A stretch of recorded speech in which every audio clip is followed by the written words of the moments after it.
So what is up guys, Nick here helping you to master your technology, and today I thought we'd cover should you buy the Galaxy S8 in 2019. I actually have one here in black, and man, is this still a really good phone considering that you can now get this phone for probably around 230 to 250 bucks. So that's my aim of this video. Let's find out if it's worth it here in 2019. Coming up right now, let's go.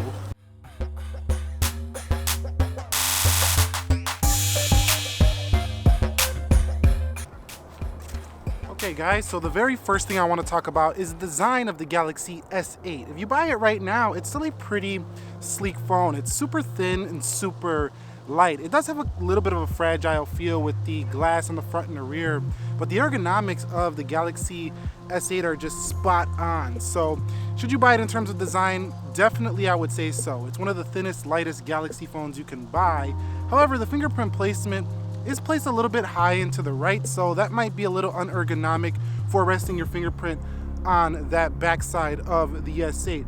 Overall though, it's a stellar looking phone, and I think you'll be quite happy with it at the current lower price point you can get this Galaxy S8 at. So what can I say about the build of the S8? Well, the thing is that it does have Gorilla Glass on both the front and the rear of the phone. So buying a Galaxy S8 right now, I wouldn't be afraid too much about little scratches and dings, using it day to day. However, I would consider putting at least a thin case on there, enough to protect it, and that's about it. The Galaxy S8 has pretty good build quality. I would say that the front can scratch up a little bit, and you don't want to drop this phone in the corners. I've seen drop tests of this thing just getting totally obliterated by dropping in the corners. So other than that, build quality pretty stellar, I would say, for the S8. It feels fantastic even in 2019. Okay, so when it comes to the display, this was one of the best things about the Galaxy S8 was its infinity display. It brought an all-new design way back when it came out in early 2017, and this phone really did offer up one of the best displays I've ever seen on a smartphone. The Galaxy S10 is likely to take that to the next level this year, but considering this phone is under $300, I cannot believe the sharpness, the level of quality you're getting on this panel. It's just incredible. And Samsung did something with the Galaxy S8 that you didn't see on older phones, and that's increased the auto brightness to a higher nit when you do get outside. So actually, I'm pretty much in direct sunlight right now. You're not gonna see it on the video, but I can actually make out what's on screen even in this direct sunlight that's right behind us here. So the display being Super AMOLED, being very sharp with a very high pixels per inch, and having the ability to tweak it between different modes makes this an exceptional panel, and I think you're going to be very happy if you buy the S8 right now. As a matter of fact, going to the S9 wasn't really a big deal for me in terms of the display. Neither was the Note 8, neither was the Note 9. The S8 is right up there with both of them, even up there with the new XS, to be quite honest with you. So in terms of software with the Samsung Galaxy S8, this is one area where I think people tend to hesitate on Samsung phones, and Samsung has proven that they continuously will not update their phones for more than say 2 or 3 years. Even with the latest, the Note, the Note 7 is not here, but the Galaxy S7 Edge is, we don't even know if it's going to get Android 9 Pie, and that phone is not too old. 2016, it's only a couple years ago. Now we're in 2019, well, a few years ago. All the iPhones are still being updated. What Samsung does give you is, I think, a very rich feature set that doesn't really make you miss out on much features that, say, iOS will give you. And with Google kind of forcing manufacturers to get on it with the security updates on their smartphones, I think that Samsung software is a little bit more enjoyable today than it was, say, a few years ago. So overall, with the multitasking abilities on this smaller and compact phone, all the features you're going to get with the phone, the dual pixel AF, and just a software that's super feature rich, I think it's okay still right now. It's not incredible, but it's okay. It should do just fine for what you need a smartphone to do for, say, another year or so, maybe even 2 years on the Galaxy S8, maybe 3 if you really push it. Okay, so no video would be complete without discussing performance. The S8 launching with a Snapdragon 845 by Qualcomm and having some pretty great modems for call quality, also having 4 gigabytes of RAM, was a pretty stellar performer. However, over time, I feel like as you load applications up and things like like that, this phone does definitely start to become a little bit slower than say an S9 or say a Note 9 or things like that. It seems like Samsung really needs 6 gigabytes of RAM to be a blistering fast phone for me. Now, the software itself is still not as smooth feeling as say Pixel or iPhone, but at the same time, with all those features, I wouldn't expect that. However, I do think that the S8 is a competent performer and much better than older Samsung devices. The 835 and the 845 really pushed it up a level. So I do think Samsung S8 right now, if you buy it, you should be fine in terms of performance. So I gotta say, when it comes to the storage of this phone, it actually offered plenty of storage, mostly because you can expand it to micro SD. I think most people went with the 64 gig model for a smartphone. You don't need more than 64 gigs for apps, but you need expandability for things like movies, pictures, video, stuff like that. The S8 really didn't let me down, and most phones with 64 gigs and higher haven't let me down. So thumbs up on the storage. Expandability always helps. So in terms of the camera, I'm gonna show you kind of what they look like here for the Galaxy S8. Now, the photo quality itself is not bad for this phone right here, and no matter what you're doing, I think you're gonna be fine with it. It's a little bit soft and not as detailed as I like to see on other smartphones for those crispy details, but the shots are very saturated and pretty beautiful. You can also shoot up to 4K 30, and again, with the micro SD expansion, you can shoot plenty of videos. I'm gonna take a few shots here, and I will show them on screen now.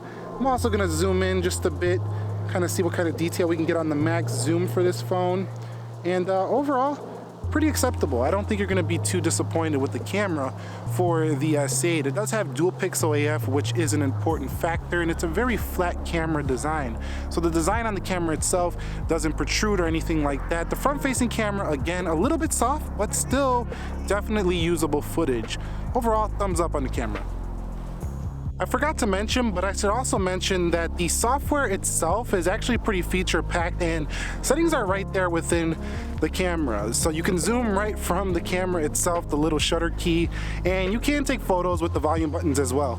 So the software I think is a little bit cleaner and better on the S9 and the Note 9, but it's not bad for the S8. The S8 has plenty of features for a smartphone built right into the camera app, including stickers and stuff like that, little fun features. So when it comes to battery life, one thing I really like about the S8 is that it has pretty good battery life. Better than I've seen on the S7, better than I've seen on the S6, and definitely better than I've seen on the S5. The size of it is not too large, but it's definitely large enough to get you through most of a day. I actually always get through the day with the Galaxy S8. The phone itself is actually, I'm gonna say about 4.5, 5 hours on screen time. If I'm light on it, if I'm heavy on it, maybe 3.5, 4. But like I say, it gets me through the day. I'm usually finishing with about 20%. Battery life lasts a while too. The battery health is not going to deteriorate as fast as I've seen on the iPhone. However, like I say, I think it's okay. You'll be fine. Samsung's got maximum power modes as well as other power saving modes. You can take down the resolution on the display as well to get even better battery life. It's good. There's not much more to say about it. What's that? You think the iPhone 7's better than the S8? I don't know about that. I definitely have some features over you. A great camera. I can do amazing 4K video.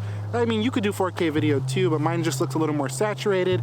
I have great battery life and plenty of customization and amazing design that looks like the phone that's gonna come out a year after the iPhone 7.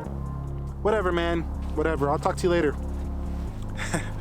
I wasn't really talking to anybody. The phone call quality on the Galaxy S8 is pretty good. I think that you'll be fine with it. It has one speaker, so we'll talk about audio in a little bit, but only one speaker really makes most speakerphone calls not the best, but still reception strong with Qualcomm modems in here. Haven't had too much of an issue. I don't want to go on and on about phone call. Phone calling is important, and this one nails it when it comes to the phone calls. Right now, let's go.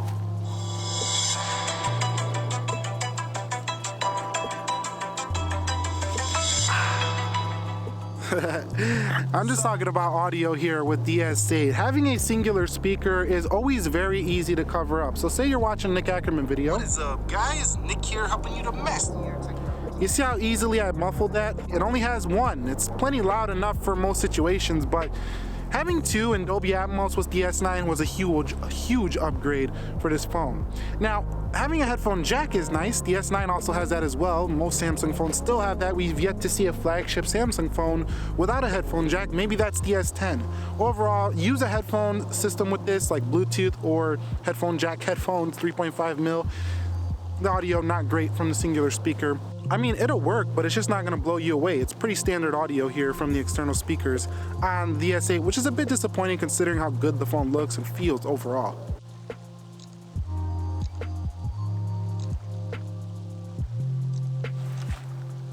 Just finishing up some last photos here with the Galaxy S8, and I think we've arrived at the conclusion of this smartphone. Is it going to be worth it for you here in 2018? Well, you have to ask yourself the question, do I want to buy a Galaxy S9? No, too high for me. Do I want to buy a Note 9? Nope, way out of what I want to pay for a smartphone. I like Samsung and I want to try them out. Then looking at an S8 might be a smart option if you're looking for a flagship feeling Samsung that doesn't feel that dated. It is getting the One UI, which is big news for this smartphone. Should be coming within a month, so now's a good time to buy this smartphone. But the question you have to ask yourself is, are you going to try to sell it later? Because if you try to sell this thing later, you're not going to get a big return on it. So I'd say if you're going to buy it and actually use it and enjoy the Samsung S8, it should be good through 2019 pretty easily, maybe even 2020 with the One UI. The Samsung phones are being better built and better built every year. They still don't last quite as long to me as an iPhone, but they're getting there, and that's important. So the Galaxy S8 gets my recommendation in 2019. However, it's not a phone that I'm gonna say is gonna be on the cutting edge for years to come. It's still gonna feel pretty good though, because the Infinity display and the design overall of the S8 was, I think, ahead of the curve when it first came out. Anyway, what are your thoughts? Are you picking up a Galaxy S8? Are you not? Let me know down below in the comments section. Thumbs up if you enjoyed this video. Nick helping you to master your technology. Be sure to be well. I will catch you all in the next episode, and peace.